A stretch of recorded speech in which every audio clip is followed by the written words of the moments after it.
Bwana asifiwe. Praise the Lord. We are not ready for the word. Praise the Lord.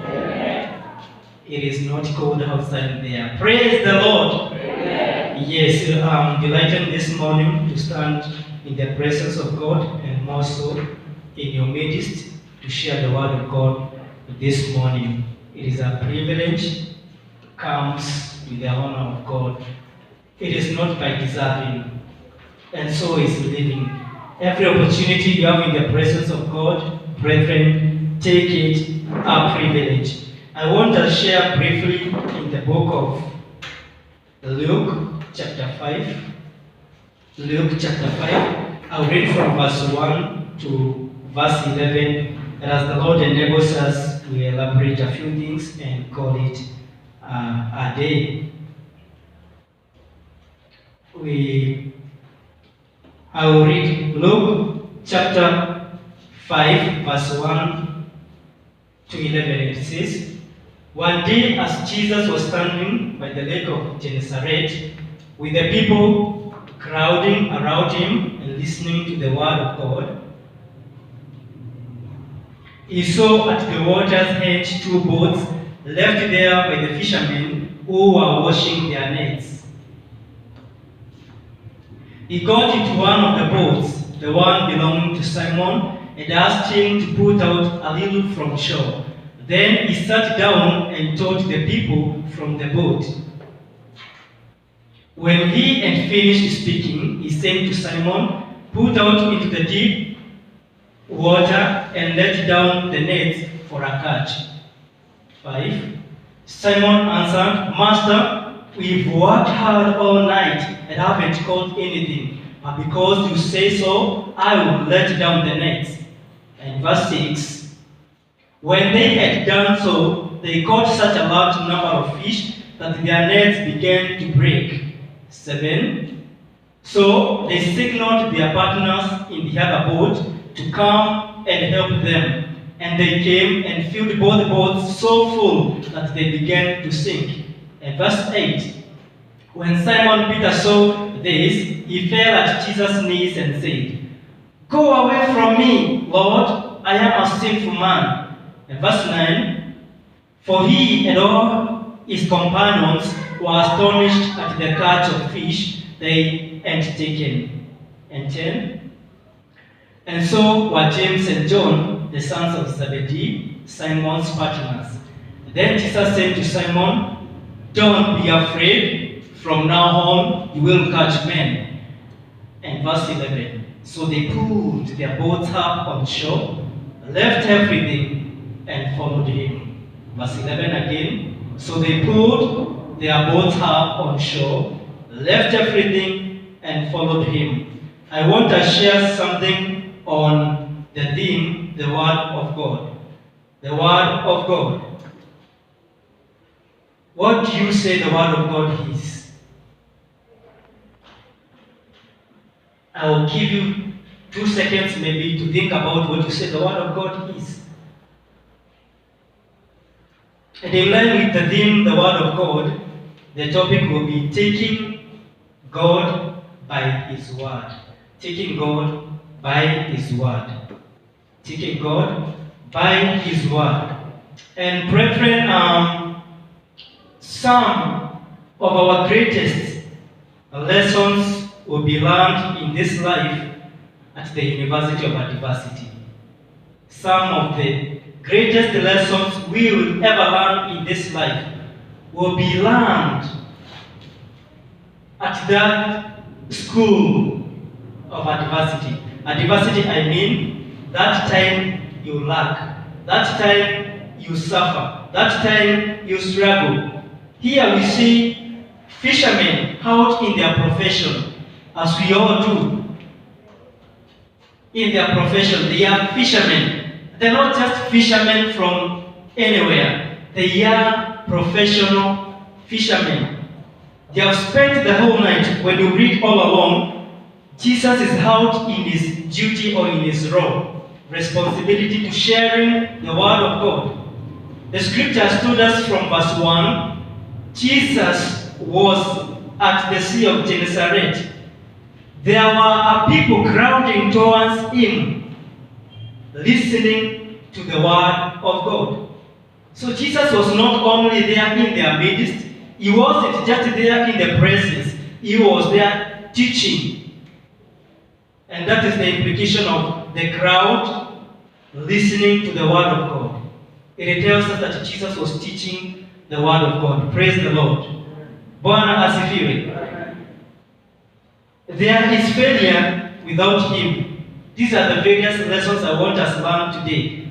5 main lessons we learn from this scripture, lifted up from Luke chapter 5, from verse 1 to 11.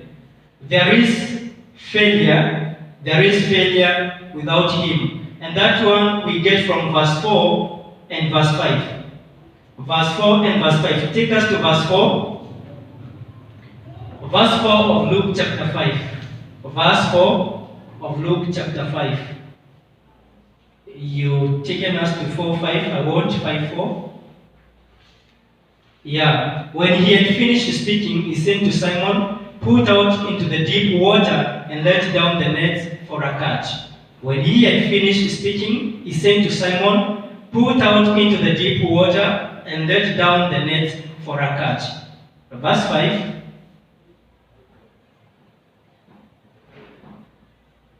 Verse 5 says, Simon answered, "Master, we've worked hard all night and haven't caught anything. But because you say so, I will let down the nets." I want us to focus on the first phrase in the response of Simon. "Master, we have worked hard all night and haven't caught anything." We are talking of professional fishermen. They worked all night, yet they caught nothing. You could have worked so much in your life, but you haven't caught anything. You could have believed and waited for so long, but you have not caught anything. You've not gotten anything yet. Why? These people could be, there is a possibility they believed in their professionality or professionalism. They believe once they set out to fish, they will surely come back with something in their nets. As it is usual, when a father goes out, the children and the wife believe the father will come with something. There may be nothing in that shelf, there may be nothing in that granary, but once the father goes out, there is the belief he will come back with something. He will come back with something. But I want to tell us this day, there is failure when we don't involve God. There is failure when we don't have him. These people, professional as they were, and spent the entire of the night, I want to believe they tried the various spots they knew best could give them a catch, but they got nothing. I would want you to figure out in your mind, these people have toiled the whole night, and now they are washing their nets, ready to go home, and going home with nothing. Going home with nothing. But there is a solution, brethren, this day. There is failure when you don't involve God, but there is a solution. And this solution is in Philippians 4:13. Philippians chapter 4 and verse 13. Philippians 4:13, take us there, which I said it, I can do everything through him who gives me strength. I can do everything through he that gives me strength. This is Jesus. This is God, the Word of God. Going to the book of John 1, it speaks about, in the beginning there was the Word was with God, the Word was God himself. The Word took the form of man, came and dwelt in our midst.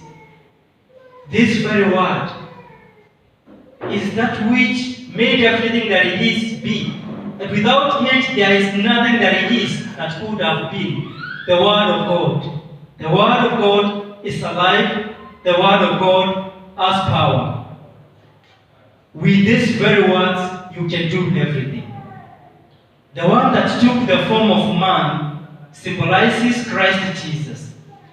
And in the book of Luke, we see when Jesus comes in the situation of these fishermen, Simon, Peter, and the friends, John and James, there is surely a catch. And this catch is not something minute. It is not something small. It is a great catch. That is what the scriptures call it. There was such a big catch that even the net began to tear. You can do everything through Christ who strengthens you. Praise be to God. Bwana apewe sifa. The second thing I would want us to look into is to work without Him brings disappointments and discouragements. Working without God brings disappointments and discouragements. It doesn't matter how well you are equipped. It doesn't matter how well you are skilled in that area, in the area of your specialization. It doesn't matter how well you are. Without Him, there is disappointment and there is discouragement. The washing of the nets is a hard work in itself. And mark these ones. They are washing the nets and they have caught nothing. You spent the entire of the night catching, but you got nothing.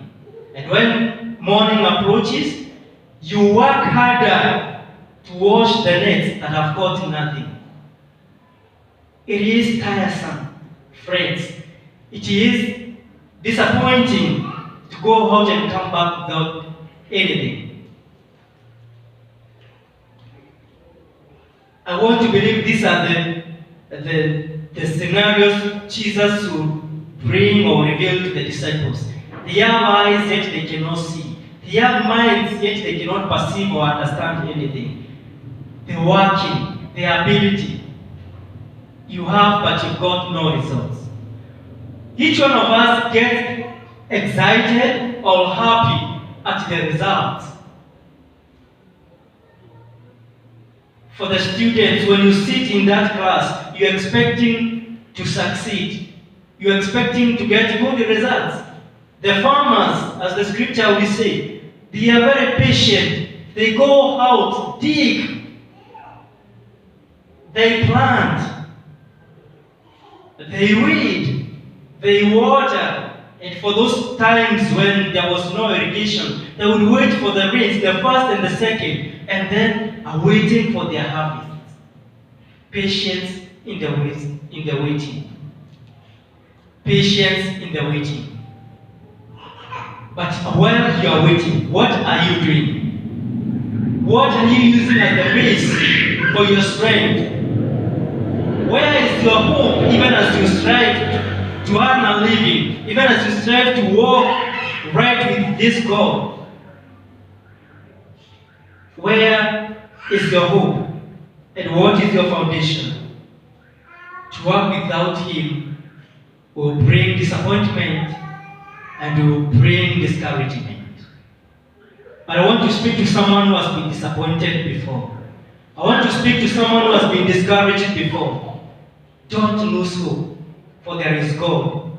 And when you welcome Him in your heart, when you welcome Him for a reunion, surely you're going to get a catch. Praise be to God. We are not alone, brethren.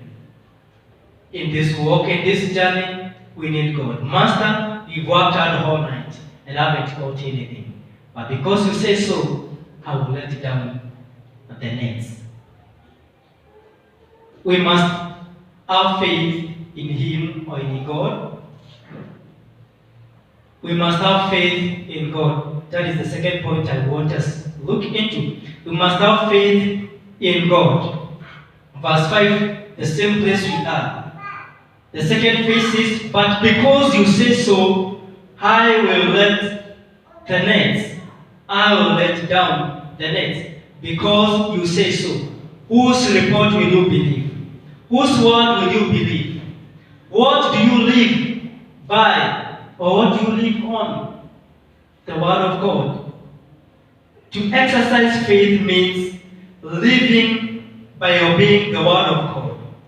His word is what defines faith. His word is what defines hope. His word is what defines strength. And surely His word is that which defines insight. You cannot walk without God.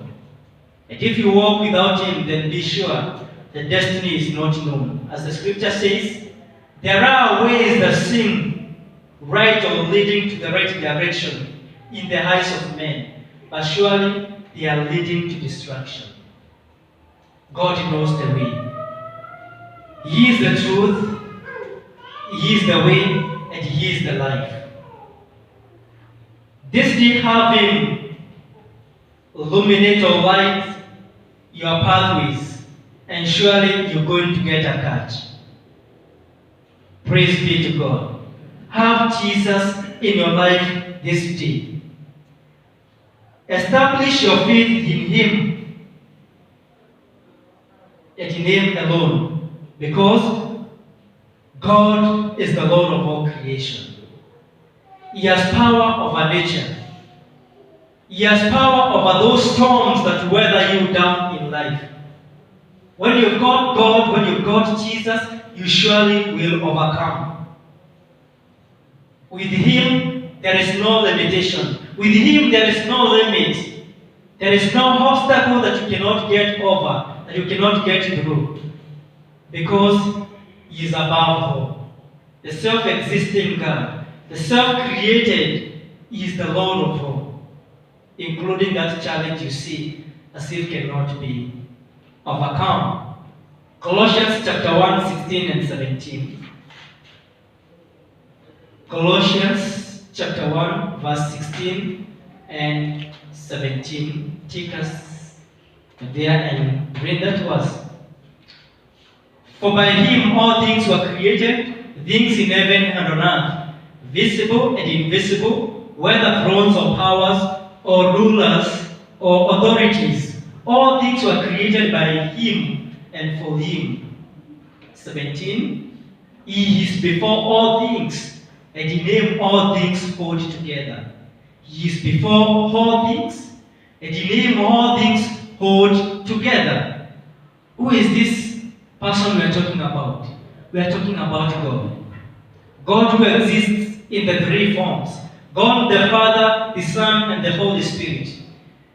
When we read in the book of Genesis first, it speaks about how the world was before creation.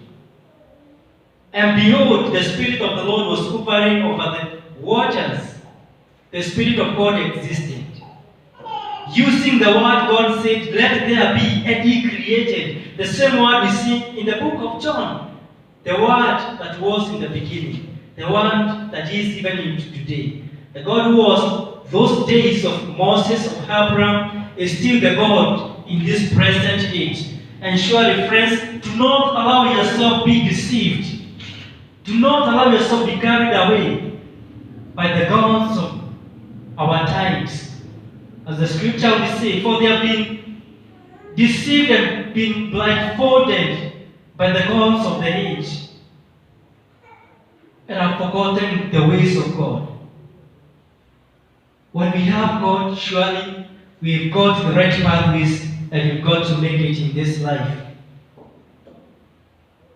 We should have faith that He is the caring God, and by God, all our supplies, all our needs will be supplied. Philippians 4:19. Do not fear anything. Do not have your mind wandering from A to Z, but have your focus unto God. For surely He will supply all your needs in accordance to the riches in glory in Christ Jesus. Praise be to God. Just say a word and my servant will be healed. A great representation or symbol of faith. This is the centurion speaking and saying, Jesus, you don't have to come to my house, for I am a sinful man. But just say a word. Say a word and my servant will be healed. This day we need Jesus saying just a word and we will be healed. We will be healed of disappointments. We will be healed of our discouragements. We will be healed of the retardation of our faith, because we could have faith, but then we grow compliant. We are very comfortable. Everything is okay in my family. I'm well. We are doing good. Yeah, that's all life is all about. No, that is not enough. We need God in our day-to-day lives. And when God is in our midst, surely, friends, we make it and make it greatly. The other point I want us to note down is we should be willing to forsake all for Him. We should be willing to forsake all for Him. It is about the willingness. The book of Isaiah says, it is not about God, it is about you. If you are willing and obedient, you shall eat the good of the land. So the question today is this: are you willing? If you are willing, are you obedient? If you are willing, are you obedient? Willingness comes in chapter 5, verse 11. Chapter 5, verse 11 of Luke, which says,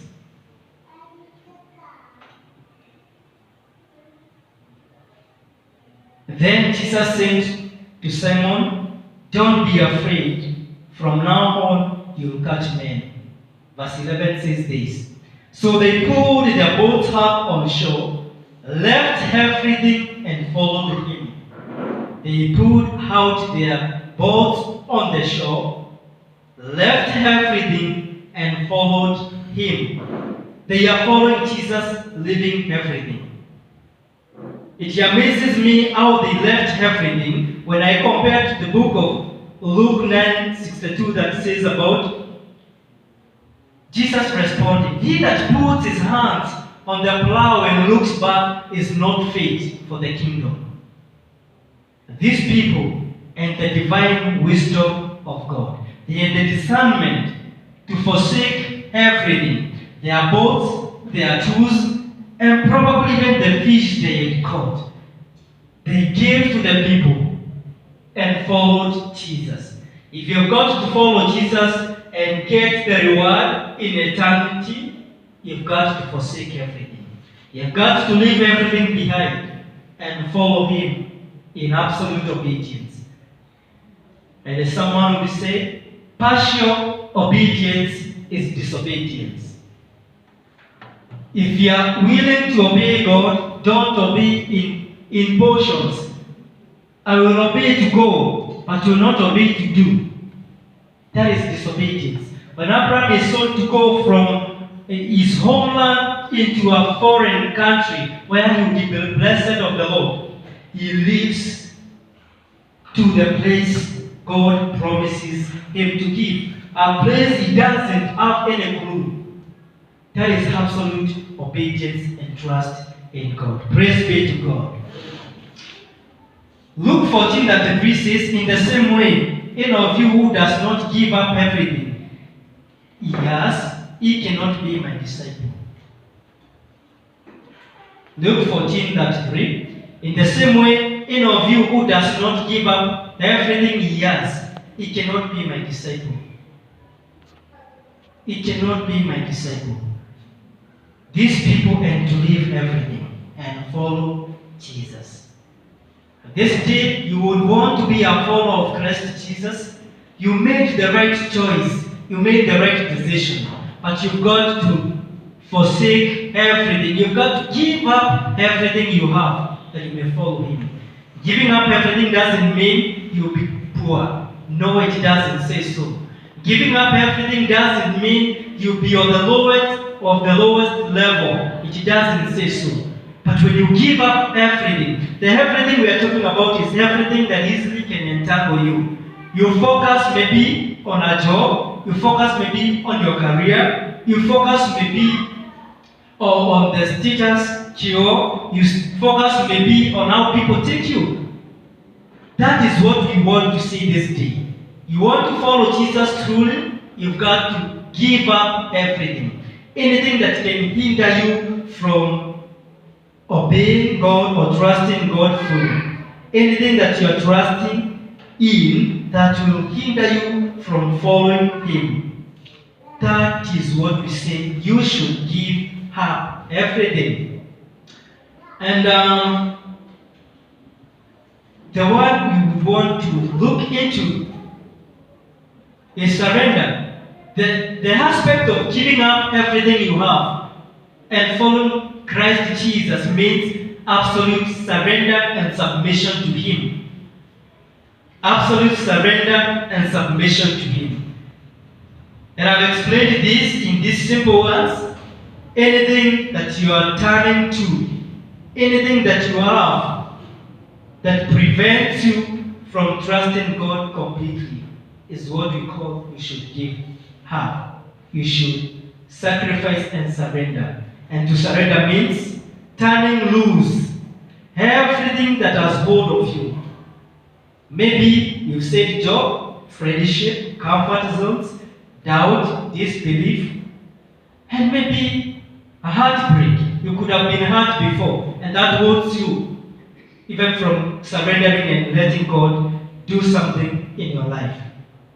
This day, you want to have a courage, you got to surrender and submit everything to God. And to my last point, even as we conclude, we should follow Him completely. We should follow Him completely. Needless to emphasize, this is from verse 11. Follow Him means follow Him by His word. He orders our steps. Let Him order our steps to the divine call. Psalm 119, 105 says, Your word is a lamp to my feet and light for my paths. You'd want to follow God, you follow Him by His word. That word shall offer you direction. His word, friends, shall offer you comfort, consolation, guidance, and it will lift every burden in your heart. Anything that is hidden of the Lord is revealed of the Lord. Like David will say in Isaiah, in the book of Psalm 119:11, In mine heart, O Lord, have I hidden your word, that I may not sin against you. Hide the word of God in your heart. The word of God will offer direction and counsel unto you. Same scripture says, And God orders the steps of the righteous man. Any man that God delights in, He orders his steps. Ordering of the steps means He orders your setups and your stopovers. As you set out to go, He will direct you. And the same God shall direct you on how to halt, on where to stop. Praise be to God. We could have said so many words. We could have various versions to preach or to say these words. But as I come to the conclusion of the Word of God today, I want us to think about these 6 things. I want us to think about these 6 things, even as we have our eyes closed to make a prayer. We could easily stop at reading the Word of God and let it be there. It was historical. These people went out to fish, they got nothing all night. When Jesus comes, miracles happen. He gets into one of the boats, gives a direction that launch into the deep. Throw or cast your net into the deep, and you get a catch. We can stop at it and call it a story. But if you are with me, I would want us to take it to another level of thinking these few words. What does this message mean to you personally? Not as the church now, personally. What does this message mean to you? And the second question is this. What do I need to do in my life? The fishermen knew there was something they had to do. then to give up everything, then to obey the word of God, then to forsake everything and follow Him. What am I, or what do I need to do in my life as per today's sermon? The third question is this: am I following Him? Am I following Him? Ninamfuata. And the fourth question will be, am I leading a surrendered life? Am I leading a surrendered life? A surrendered life means a submitted life to Christ Jesus.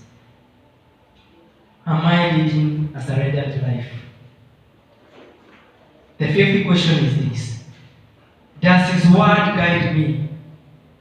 Neno lake linaniongoza. Does His word lead me or guide me? And lastly, am I recognized by the Good Shepherd? All we've studied today revolves around Jesus being the Good Shepherd, Jesus being the miracle-working God. Revolves around Jesus being the answer in our prayers and in our lives, in our struggles. These people were struggling, but when Jesus came, there was a solution. There was a solution. Am I recognized by the Good Shepherd? And as you respond to these 6 questions in your heart, I would want us to make a prayer. Father, in the name of Jesus, we are in your presence this morning, Jehovah God.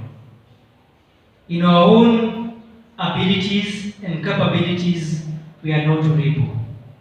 As we've seen Simon with his colleagues, the great professional fishermen, spending the entire of their nights, oh God, expecting a catch, but they could not get anything. Yet when you came into their life, oh Lord, their willingness to obey your word and casting their nets down into the deep, they were able to catch, oh God. This day we want to surrender our lives unto you, even as we ask ourselves these questions. Continue revealing your word much more intimately in us, O God, that you may offer direction and counsel unto us. The Lord may not only be hearers of your word, but doers of your word at the same time. For it brings great joy when we live according to your word, for you are that word, Christ Jesus. We worship you this morning and trust you that you will continue to lead us. Every areas of our lives that has brought disappointment and discouragement simply because we failed to involve you. We want to pray the Lord, this is the day of revival in the name of Jesus. Revisit us, O God, and reestablish our faith in you in the name of Jesus Christ. We are used maybe to various charismatic moments of sharing and spreading in your presence. But yet, Lord, in the stillness and the quietness of our hearts, you minister life, you minister hope,